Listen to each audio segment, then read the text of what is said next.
एक बार की बात है, एक शिष्य अपने गुरु का बहुत आदर सम्मान किया करता था। गुरु भी अपने उस शिष्य से बहुत गहरा लगाव रखते थे, लेकिन वह शिष्य स्वभाव से बहुत ज़्यादा कामचोर और आलसी था। वह अपने अध्ययन के प्रति बहुत ज़्यादा लापरवाह था। वह अक्सर ही आज के कामों को कल पर टाल देता और किसी भी प्रकार की जिम्मेदारी से भागने की कोशिश करता। गुरु अपने शिष्य के इस आलसी स्वभाव को बढ़ता देख बहुत ज़्यादा चिंतित रहने लगे। वो चिंतित रहने लगे कि कहीं मेरा शिष्य अपने आलस्य की वजह से जीवन संघर्ष में पराजित ना हो जाए, क्योंकि गुरु जानते थे कि आलस्य में व्यक्ति को निकम्मा बनाने की पूरी सामर्थ्य होती है। ऐसा व्यक्ति बिना कर्म किए ही फल प्राप्त करने के बारे में सोचता है। वह जल्द निर्णय नहीं ले पाता और अगर ले भी लेता है तो उसे कार्यान्वित नहीं कर पाता। यहाँ तक कि ऐसा व्यक्ति अपने आसपास के माहौल व अपने वातावरण के प्रति भी सजग नहीं रहता और ना ही किस्मत से मिलने वाले मौकों का सही फायदा उठा पाता। गुरु ने मन ही मन अपने शिष्य के इस आलसी स्वभाव को खत्म करने की योजना बना ली। एक दिन गुरु ने एक चमकता हुआ सफेद पत्थर शिष्य के हाथों में देते हुए कहा, मैं यह जादुई पत्थर का टुकड़ा 2 दिन के लिए तुम्हें देकर जा रहा हूँ। तुम जिस भी लोहे की वस्तु को इस पत्थर से स्पर्श करोगे वह सोने में परिवर्तित हो जाएगी। इन 2 दिनों में तुम जितना चाहो उतना सोना बना सकते हो, लेकिन याद रहे दूसरे दिन सूर्यास्त होने के पश्चात मैं यह जादुई पत्थर तुमसे वापस ले लूँगा। शिष्य इस अवसर को पाकर बहुत ज़्यादा खुश हुआ, लेकिन आलसी होने के कारण उसने अपना पहला दिन यह कल्पना करते करते ही बिता दिया कि जब उसके पास बहुत सारा सोना होगा तब उसका जीवन कितना अच्छा होगा। वह कितना प्रसन्न, सुखी, समृद्ध और संतुष्ट रहेगा। उसके पास इतने नौकर चाकर होंगे कि उसे पानी पीने के लिए भी नहीं उठना पड़ेगा। उसने योजना बनाई कि जब उसके पास बहुत सा सोना आ जाएगा तब वह एक बहुत ही आलीशान घर बनवाएगा, जिसके सामने एक बहुत ही आकर्षक बगीचा होगा जिसमें वह हर शाम घूमा करेगा। अपने लिए एक बहुत ही बढ़िया घोड़ा गाड़ी बनवाएगा जिसका रथ सोने का बना होगा। बहुत से अंगरक्षक और नौकर रखेगा, उन्हें पूरे दिन आदेश देता रहेगा। यही सब सोचते सोचते वह उस रात सो गया। फिर दूसरे दिन की सुबह जब वह जागा तो उसे अच्छी तरह से याद था कि आज लोहे से सोना बनाने का दूसरा और अंतिम दिन है। उसने अपने मन में पूरे दृढ़ निश्चय के साथ यह संकल्प लिया कि आज वह गुरुजी द्वारा दिए गए जादुई पत्थर का लाभ जरूर उठाएगा। उसने निश्चय किया कि वह बाजार जाकर वहां से लोहे के बड़े बड़े सामान खरीद कर लाएगा और उन्हें सोने में परिवर्तित कर लेगा। दिन बीतता गया पर वह यही सोचता रहा कि अभी तो बहुत समय है, कभी भी बाजार जाकर सामान ले आऊँगा। यही सोचते सोचते दोपहर हो गई तो उसने निश्चय किया कि दोपहर का भोजन करने के पश्चात सामान लेने निकलूंगा। पर भोजन करने के बाद उसे आराम करने की आदत थी और उसने बजाय उठ के मेहनत करने के थोड़ी देर आराम करना उचित समझा। लेकिन आलस्य से परिपूर्ण उसका शरीर जल्द ही नींद की गहराइयों में खो गया और जब वो उठा तो सूर्यास्त होने को था। अब वह जल्दी जल्दी बाजार की तरफ भागा, पर रास्ते में ही उसे गुरुजी मिल गए। गुरुजी को आता देख वह भौचक्का खड़ा रहा। जैसे ही गुरुजी उसके पास पहुंचे वह उनके चरणों में गिर पड़ा और गिड़गिड़ाते हुए उस जादुई पत्थर को एक दिन और अपने पास रखने के लिए भीख मांगने लगा। लेकिन गुरुजी नहीं माने और उस शिष्य का अमीर बनने का सपना चूर चूर हो गया। पर इस घटना की वजह से शिष्य को एक बहुत बड़ी सीख मिल गई। उसे अपने आलस्य पर पछतावा होने लगा। वह समझ गया कि आलस्य उसके जीवन के लिए एक अभिशाप है और उसने प्रण लिया कि अब वो कभी भी अपने काम से जी नहीं चुराएगा और एक कर्मठ, सजग और सक्रिय व्यक्ति बनकर दिखाएगा। दोस्तों, काम को टालना एक आदत है और ये आदत हम खुद डालते हैं। आदतें धागे की तरह होती हैं जिसकी एक लपेट को आसानी से तोड़ा जा सकता है, लेकिन अगर इसी धागे को कई बार लपेट दिया जाए तो उसे तोड़ना मुश्किल हो जाता है। ठीक इसी प्रकार शुरुआत में ही किसी बुरी आदत को बदलना आसान होता है, लेकिन महीने या साल बीत जाने के बाद उन्हें बदलना बहुत ही मुश्किल हो जाता है। फिर अगर आप अपनी आदतों को बदलना चाहते हैं तो आपको पूरे धैर्य के साथ लंबे समय तक प्रयास करना होगा। इंसान अपनी आदतों का गुलाम होता है। हमारी आदतें ही हमें बनाती और बिगाड़ती हैं। हमारी आदतें कितनी पावरफुल होती हैं और ये कैसे हमें कंट्रोल करती हैं, इसके बारे में और गहराई से जानने के लिए आप कुक्कू एफएम पर the power of habit book की हिंदी में बुक समरी भी सुन सकते हैं। कुक्कू एफएम को डाउनलोड करके आप ऐसी ही हजारों किताबों को ऑडियो फॉर्म में सुन सकते हैं, वो भी अपनी मनपसंद लैंग्वेज में। कुक्कू एफएम जो कि इंडिया का सबसे बड़ा ऑडियो बुक प्लेटफॉर्म है, उसके पूरे 1 साल का सब्सक्रिप्शन पड़ता है सिर्फ 399 रुपीज़ का। लेकिन इसमें भी आप 200 रुपये बचा सकते हैं अगर आप यूज़ करते हैं कूपन कोड WI200 और आपको ये पड़ेगा सिर्फ 199 रुपीज़ में, वो भी पूरे 1 साल के लिए। लेकिन जल्दी कीजिएगा क्योंकि यह ऑफ़र सिर्फ पहले 250 यूजर्स को ही मिल पाता है। ऐप को डाउनलोड करने की लिंक भी आपको डिस्क्रिप्शन एंड फर्स्ट कमेंट पर मिल जाएगी। दोस्तों, अगर हम अपने आसपास देखें तो लगभग हर इंसान को उसके जीवन में कई सारे बड़े मौके ज़रूर मिलते हैं, लेकिन उनमें से ज़्यादातर लोग अपने आलस्य और मेहनत ना करने की आदत की वजह से उस हाथ आए मौके को गंवा देते हैं और फिर ज़िंदगी भर पछताते रहते हैं। लेकिन इनमें से भी ज़्यादातर लोग अपनी असफलता और नाकामी के लिए अपनी आलस्य और कामचोरी को जिम्मेदार नहीं मानते, बल्कि वो अपने माता पिता, परिस्थिति, आर्थिक स्थिति, किस्मत इत्यादि को जिम्मेदार ठहराकर अपनी अकर्मता को छुपाने की कोशिश करते हैं। और फिर ऐसे लोग अपनी किस्मत और परिस्थिति को कोसते हुए बिना किसी सफलता और आत्मिक खुशी के इस दुनिया को अलविदा बोल देते हैं। आइए थोड़ा गहराई से समझने की कोशिश करते हैं कि आखिर हम अपने काम को टालते क्यों हैं। क्या आपने कभी यूट्यूब पे कोई कॉमेडी वीडियो देखने के लिए आलस्य किया है, या अपने मनपसंद का खाना खाते वक्त?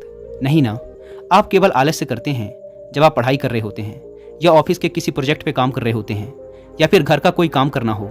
बेसिकली हम सीरियस कामों को लेकर आलस्य करते हैं, जिनको करने में हमें शारीरिक या मानसिक रूप से मेहनत करनी पड़ती है।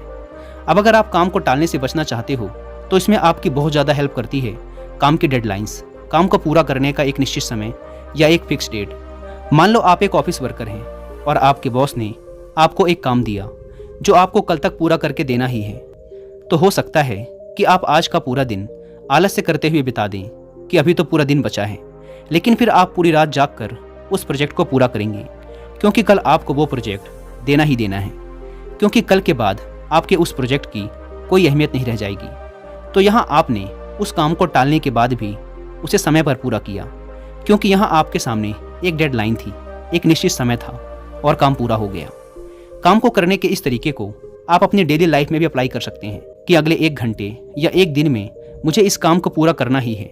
ये काम को टालने से बचने का एक बहुत ही अच्छा तरीका है। मैं खुद भी इस तरीके को अपने रोज के कामों को समय पर करने के लिए यूज़ करता हूँ। दोस्तों, हम जो करना चाहते हैं और हम जो अभी कर रहे हैं, अगर उसमें बहुत ज़्यादा डिफरेंस है तो हमारे अंदर एक लड़ाई शुरू हो जाती है और फिर ये हमारे अंदर तनाव और अशांति पैदा करता है। आलस्य एक ऐसी चीज़ है जिसे इंसान करता तो है, लेकिन इसे करके वो कभी खुश नहीं होता। मान लो आज आपको कोई काम करना था, लेकिन आपके दोस्त आए और बोले, भाई चल घूमने चलते हैं, मज़े करते हैं, और आप उनके साथ घूमने निकल पड़ते हैं। आप पूरे दिन घूमते तो हैं, लेकिन आपके दिमाग में हर समय ये चलता रहेगा कि मुझे आज वो काम करना था, मेरा वो काम छूट गया। और इस विचार की वजह से आप उस पूरे दिन को ठीक से एंजॉय भी नहीं कर पाएंगे, और शाम को जब आप घर वापस आएंगे तो आपके अंदर उस काम को करने को लेकर पहले से भी ज़्यादा तनाव होगा। तो इस तरीके से ना तो आपका काम हो पाया, ना आप एंजॉय कर पाए, और पूरा दिन भी गुजर गया। यहाँ पर सबसे अच्छा तो यही होता कि आप अपनी आलस्य को ना बोलते, पहले अपना काम करते और बाद में घूमने जाते, तो निश्चित रूप से आप ज़्यादा एंजॉय भी कर पाते और तनाव मुक्त भी रहते। आपने एक चीज़ और नोटिस की होगी कि काम को टालने से हमें गिल्टी फील होती है। जब काम को टालने से हमें खुशी नहीं मिलती तो आखिर हम काम को टालते क्यों हैं? इसके पीछे के 5 बड़े कारण हैं। पहला कारण, आपको जो काम करना है और उस काम से जो रिजल्ट मिलेगा, अगर उसके मिलने के चांसेस बहुत कम हैं तो आप उस काम को टालने की कोशिश करेंगे, क्योंकि आपके अंदर उस काम को करने का मोटिवेशन कम हो जाता है। दूसरा कारण, ऐसा काम जो आपकी ज़रूरत से मैच नहीं करता, या फिर आपको वह काम करना पसंद नहीं है, तो आप उस काम को टालते रहेंगे। काम को टालने का तीसरा कारण, अगर आपके लिए वो काम ज़रूरी नहीं है या फिर उसको करने का कोई बड़ा कारण नहीं है, तो आप उस काम को टालते रहेंगे। चौथा कारण, अगर हमें किसी काम को करने का फ़ायदा तुरंत मिल जाता है तो हम उस काम को करने में ज़्यादा उत्साहित होंगे, बजाय उस काम को करने में जिसके फ़ायदे हमें बहुत लंबे समय बाद मिलेंगे, और फिर हम ऐसे कामों को टालने की कोशिश करते रहते हैं। पांचवा कारण, असफलता का डर। अगर किसी काम में हमारे फेल होने के चांसेस ज़्यादा हैं, तब भी हम उस काम को टालने की कोशिश करते रहते हैं। अब प्रश्न ये उठता है कि काम को टालने की इस आदत से कैसे बचा जाए। देखिए, अगर आपको किसी काम को करने में ये 4 चीज़ें मिल रही हैं तो आप उस काम को हर हाल में करेंगे। पहला, मनचाहे परिणाम। दूसरा, उस काम में आपके सफल होने की पूरी संभावना है। तीसरा, अभी जो फ़ायदा हो रहा है उस काम को करने के बाद आपको ज़्यादा फ़ायदा होने लग जाएगा। और चौथा, जब काम का रिजल्ट तुरंत मिल जाता है या फिर काम के खत्म होते ही आपको प्रॉफिट हो जाता है। अब बात करते हैं सॉल्यूशन पे कि काम को टालने की आदत से कैसे बचें।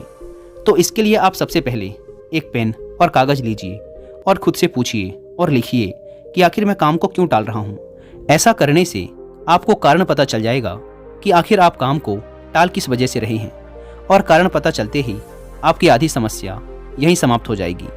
जैसे कि अगर आप एक ऑफिस वर्कर हैं और आप काम को इसलिए टाल रहे हैं क्योंकि आपके अंदर अपने काम को लेकर मोटिवेशन नहीं है, आप उसे पसंद नहीं करते, या फिर ये सोचते हैं कि मैं कौन सा इतना बड़ा काम कर रहा हूँ, कंपनी का काम तो मेरे काम के बिना भी चल ही रहा है। तो कागज़ पर लिखिए कि अगर आपको जॉब से निकाल दिया गया, आप जॉबलेस हो गए, तो क्या होगा, कितनी मुसीबतें खड़ी हो जाएंगी आपके सामने। अगर आप कोई स्टूडेंट हैं और पढ़ाई को सिर्फ इसलिए टालते रहते हैं क्योंकि आपको पता है कि आपकी फर्स्ट रैंक नहीं आ सकती, आप पढ़ाई में बहुत अच्छा नहीं कर सकते, तो फिर आप कोई ऐसा काम कीजिए जिसमें आप कॉन्फिडेंट हैं कि आप बहुत अच्छा कर सकते हैं, उसमें अपना नाम बना सकते हैं। अगर आप किसी बड़े एग्ज़ाम की तैयारी कर रहे हैं और आपका रिवॉर्ड आपको 1-2 साल बाद जाकर मिलने वाला है, तो अपने काम को छोटे छोटे स्टेप्स में डिवाइड कीजिए और हर एक स्टेप कंप्लीट होने के बाद खुद को रिवॉर्ड दीजिए। इससे आप अपने काम के प्रति लगातार मोटिवेट रह पाएंगे। अगर आप काम को सिर्फ इसलिए टाल रहे हो या फिर कोई बड़ा डिसीजन सिर्फ इसलिए नहीं ले पा रहे हो कि कहीं उस काम में आप फेल ना हो जाओ, उसमें असफल ना हो जाओ, तो एक बात हमेशा याद रखो, असफल होने से ज़्यादा बड़ा गुनाह प्रयास ना करना है। क्योंकि अगर आज आप प्रयास नहीं करते हो तो ज़िंदगी भर के लिए आपके अंदर एक पछतावा रह जाएगा कि काश मैंने एक प्रयास कर लिया होता। और फेल होने का जो डर है, ये असल में हमारे अंदर का ईगो, हमारे अंदर का घमंड है, जो हमें डराता रहता है कि अगर फेल हो गए तो लोग क्या कहेंगे, लोग हम पर हंसेंगे, हमारा मजाक बनेगा। यकीन मानिए दोस्तों, हमारा घमंड, हमारा ईगो दुनिया की सबसे यूजलेस चीज़ है। प्रयास करके असफल हो जाना हो सकता है शॉर्ट टर्म में आपको रिग्रेट फील करवाए, लेकिन फेल होने के डर से प्रयास ही ना करना आपको लंबे समय में बहुत ज़्यादा पश्चाताप और आत्मग्लानि से भर देगा। इसलिए फेल होने से डरो मत, प्रयास करो। दोस्तों, मुझे उम्मीद है कि आपको इस वीडियो से बहुत कुछ सीखने को मिला होगा। और हाँ, अपनी आदतों को इम्प्रूव करने के लिए आप कुकू FM पर the power of habit book की हिंदी में बुक समरी सुनना ना भूलें। धन्यवाद।